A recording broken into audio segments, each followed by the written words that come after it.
Picture this scenario because I bet almost everyone watching this has felt it. You're sitting in a car dealership and the salesperson slides a piece of paper across the desk. $397 a month, they say with a smile. You make $65 in a year, right? This is totally doable. Your heart starts racing because you know you need a car, your old one just died, you've got bills piling up, and you need to get to work tomorrow. The payment sounds reasonable hell. You spend more than that on groceries and eating out combined. So you sign. But here's what hits you 3 months later, and it feels like a punch to the gut. That $397 payment, it's actually $534 when you factor in the extended warranty they slipped in, plus $180 for full coverage insurance because you're financing, plus the $89 gap coverage, plus the fact that you're now spending an extra $90 a month on gas because you bought an SUV instead of the sedan you actually needed. You're looking at $893 a month into this car. That's a $10,716 a year. I don't know, $65,000 salary after taxes, you're taking home maybe 48 salos, and this car is eating 22% of your entire take-home pay. 22% for transportation. But it gets worse because you signed a 72-month loan at 8.9% interest. You're going to pay $64,256 total for a $42,000 car. You're literally paying $26,256 in interest and fees for the privilege of driving something that will be worth $18,000 when you finally own it. This isn't bad luck. This is a systematic predatory process designed to extract maximum wealth from middle-class Americans who just need to get to work. Most financial gurus will tell you that you can afford a car payment equal to 10-15% of your gross income. Dave Ramsey says 20% of take-home pay maximum, and they're all missing the most important point. None of them are looking at the actual financial devastation that car payments cause to wealth building over a lifetime. They're not calculating the opportunity cost. They're not showing you what happens when you take that $500 car payment and invest it instead of sending it to Toyota Financial. My name is Nick, and I spend way too much time thinking about how the car industry has turned middle-class Americans into wealth extraction machines. Make sure to hit that subscribe button and give this video a thumbs up if you want more content. I'm going to show you exactly how much car you can really afford if you actually want to build wealth, and more importantly, the exact dollar amount that car payments steal from your retirement account every single month. This has a name. It's called the automotive wealth transfer, and it's the single largest barrier to wealth accumulation for middle-class families in America. Here's the thing that keeps me up at night. The average American will spend $654,000 on cars over their lifetime, $654,000. That's not including maintenance, gas, insurance, or repairs. But if you took that same $654,000 and invested it instead of spending it on cars, assuming a conservative 7% annual return, you'd have $7.2 million. $7.2 million. The difference between being rich and being broke in America isn't your salary. It's whether you can resist the automotive wealth extraction machine that's designed to keep you poor. Let me give you some data that will absolutely blow your mind. Let's run the numbers on two people who make the exact same, a $75,000 salary. Person A follows conventional wisdom. They buy a $35,000 car with a $400 monthly payment. Every 6 years, they trade up, taking on a new payment. Person B buys a reliable $8,000 used car with cash, drives it for 10 years, then repeats. Year car costs monthly payments of $400 x 360 months, at $144,000 down payments and fees in $18,000 insurance premium for newer cars, extra $18,000 total. Person B's 30-year car cost car purchases $8,000 x 3 cars and $24,000 higher maintenance, extra $27,000 totals and $51,000. The difference is $129,000. But here's where the math becomes absolutely ridiculous. If person B invests that $129,000 difference at 7% annual returns, they end up with $1,310,000 more than person A after 30 years. $1.3 million, that's the cost of car payments. The average car payment in 2024 is $734 per month for 69 months. If they invest that $734 monthly payment instead, starting at age 25, they would have $1,947,000 at retirement, nearly $2 million from one car payment decision. This is where people really underestimate the leverage they have. Every single car payment is a vote for poverty. Every decision to buy a reliable used car with cash is a vote for financial freedom. Here's what most people don't realize about car purchases. They're not transportation decisions. They're identity decisions wrapped in transportation justification. When you walk into a dealership making $55,000 a year and they show you a $40,000 SUV, your brain doesn't calculate the true cost. Your brain sees the person you think you should be, the successful person who deserves nice things. This triggers what psychologists call aspiration spending, buying not for your current financial reality, but for the person you hope to become. The car industry has weaponized this psychological vulnerability into a 1.7 trillion annual revenue machine. But here's the twisted psychology behind it. The more you pay for your car, the poorer you actually are. Every dollar you send to Toyota Financial is a dollar that can't compound in your investment account. You're literally paying money to appear wealthy while guaranteeing that you'll stay poor. Car dealerships are designed like casinos. They're built to cloud your judgment. The sales process is specifically designed to get you focused on monthly payments instead of total cost. They'll ask, what payment can you afford? Instead of, what can you afford to spend total? The survival mode mentality keeps people trapped in payment cycles. When you're living paycheck to paycheck because of your car payment, you can't save for emergencies.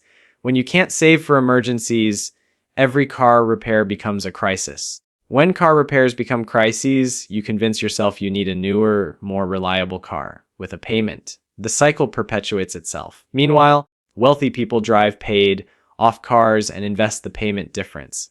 They understand that cars are depreciating assets designed to get you from point A to point B, not symbols of personal worth. This is where the math becomes absolutely ridiculous, and it's going to make your blood boil when you realize how this cascades through every aspect of your financial life. Let's follow Sarah making 58,000 as a nurse. She buys a 32,000 Honda CR-V with a 489 monthly payment. That seems reasonable for someone in her income bracket, right? But here's the cascade effect. Month 1 is 6A. The payment is manageable, but she can't contribute to her 401k because she needs every dollar for bills. Month 7 ADV. Her emergency fund stays at zero because the car payment prevents savings. When her water heater breaks, she puts it on a credit card.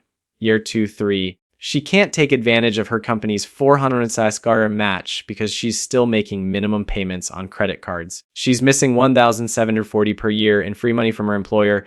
Year 4, 5, her friends get promoted and buy houses. She can't qualify for a mortgage because her debt-to-income ratio is too high. The car payment has locked her out of home ownership. Year 6C, the car needs $2,800 in repairs. She can't afford them, so she trades it in for another car with another payment. The cycle repeats. By age 50, Sarah has spent $287,000 on car payments and owns no assets. Her friend Jenny, who bought used cars with cash, owns a house worth $390,000 and has $890,000 in retirement accounts. But it gets significantly darker than individual financial destruction. This is systemic wealth extraction from the middle class. Rich families buy 2 3-year-old luxury cars with cash and drive them for 10-15 years. Middle-class families buy new economy cars with payments and trade them every 3-5 years. Poor families buy used cars with predatory loans at 23% interest and lose them to repossession. The system is designed so that money flows upward. Banks collect interest, dealerships collect fees, manufacturers collect profits, and families surrender their wealth, building potential for the illusion of reliability and status. Now, you might be thinking, this is all theoretical. I need reliable transportation for my job. I can't risk breaking down. These are legitimate concerns, and I'm not going to pretend they don't matter. Let's address the reliability argument first. Yes, older cars require more maintenance, but the math is still heavily in favor of used cars. A well-maintained 5-7-year-old car with 60,000, 80,000 miles will have lower total cost of ownership than a new car with payments, even factoring in repairs. But what about the warranty, you ask? Extended warranties are profit centers for dealerships. They cost an average of $1,800 and cover repairs that statistically cost $600, $900. I need to build credit is another justification. You can build credit with a secured credit card that you pay off monthly. You don't need to pay $50 in interest over 6 years to build credit. My time is valuable. I can't spend weekends dealing with repairs. This is worth addressing directly. If you spend 20 hours researching and buying a used car that saves you 300 monthly payments for 5 years, you've made $900 per hour for that time investment, but I can afford the payment. This is the most dangerous objection because it focuses on monthly cash flow instead of total wealth impact. Just because you can afford something doesn't mean you should buy it. Warren Buffett can afford a $200,000 car, but he drives a 2014 Cadillac. He understands opportunity cost. The final objection, I work hard for my money, I deserve nice things. This is emotional spending disguised as logic. You do deserve nice things, but you deserve financial security more. You deserve the option to retire.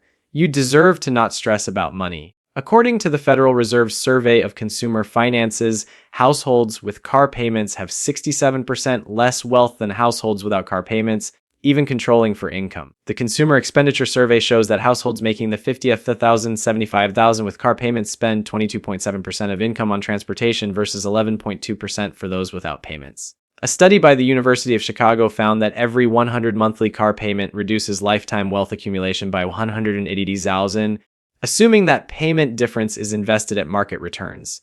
Here's a number that will make your blood boil. Americans pay $136.5 billion annually in auto loan interest. That's $136.5 billion that could be generating compound returns for families instead of profits for banks. The average car payment is $734 per month for 69.5 months. 25% of trade-ins are upside down, meaning people owe more than the car is worth. The average trade-in is $4,700 upside down. TransUnion reports that Americans owe $1.56 trillion in auto debt, $1.56 trillion. That's money that could be generating compound returns in investment accounts instead of generating profits for banks. So what is the solution? Here's what I want you to actually do with this information, and I'm going to be specific because vague advice is worthless.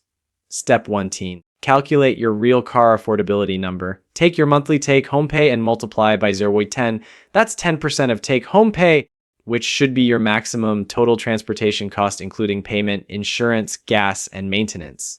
Step 2A, if you currently have a car payment, calculate your automotive wealth transfer. Take your monthly payment, multiply by the remaining months on your loan, then subtract the car's current value. That number is how much wealth you're transferring to the bank. Step 3D, if your car works and is safe, keep driving it regardless of miles or age. Every month you avoid a car payment is $500, $800 you can invest instead. Step 4, start a car replacement fund immediately. Open a separate savings account and automate $200, $300 monthly deposits. In 3-4 years, you'll have $8,000, $15,000 to buy a quality used car with cash. Step 5E, when you do need to replace your car, buy the most reliable used car you can afford with cash. Toyota Camry, Honda Accord, Mazda CX-5 with 60,000, 100,000 miles. Step 60, take whatever monthly payment you would have had and invest it automatically in low-cost index funds. Automate this transfer so you never see the money. Step 70, budget $150, $200 monthly for maintenance and repairs on used cars. This seems high until you realize it's still less than half the cost of typical car payments. I want to leave you with a reframe that I think about constantly, and it's going to completely change how you view car purchases. Your car payment isn't buying you transportation. Transportation is what a $5,000 in used car provides. Your car payment is buying you the privilege of feeling like you're not poor while guaranteeing that you stay poor. Every month you write that check to Toyota Financial, you're choosing temporary status over permanent wealth. You're choosing to look successful instead of becoming successful.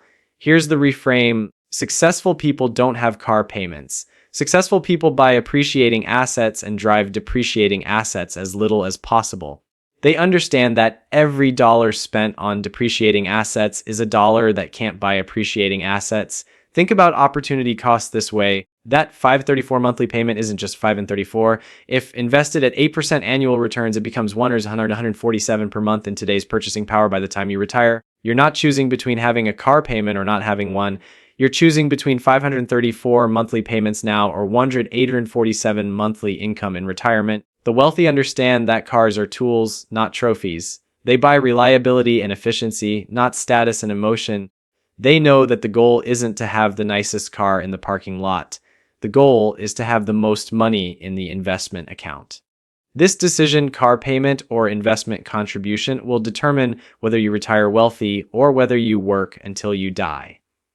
It's that simple and that brutal. Rich people drive paid-off cars. Poor people drive cars they can't afford. Middle-class people drive cars they can barely afford and wonder why they can't build wealth. The automotive industry has convinced an entire generation that debt is normal, that payments are just part of adult life, that you'll always have a car payment. This is financial programming designed to keep you poor. Break the programming. Understand that every financial decision is a vote for the future you want. Every car payment is a vote for financial struggle. Every decision to buy used with cash is a vote for financial freedom. Here's what we've established. Your car payment is the single largest barrier between you and financial independence. The average American will sacrifice 1.6 million in retirement wealth for the privilege of having newer cars throughout their lifetime. You can choose status or wealth, but you can't choose both. You can impress people at traffic lights with your monthly payments, or you can build generational wealth with your investment contributions. This isn't about depriving yourself or driving unsafe vehicles. This is about understanding the true cost of car ownership and making informed decisions based on mathematics rather than emotion or status anxiety. The automotive industry has built a 1.7 trillion empire on the back of American families who just need to get to work.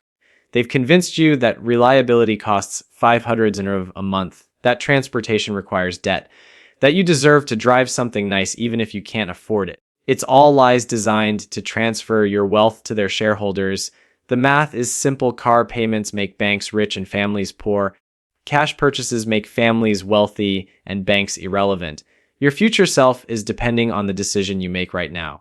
Will you continue sending your potential retirement wealth to Toyota Financial, or will you send it to your investment account where it can compound for decades? If this video helped you understand the real impact of car payments on wealth building, and if you're ready to stop transferring your financial future to auto lenders, make sure to smash that like button and subscribe for more content that reveals the hidden costs of middle-class financial decisions. Your future self will thank you for every car payment you don't make, and your bank account will prove it.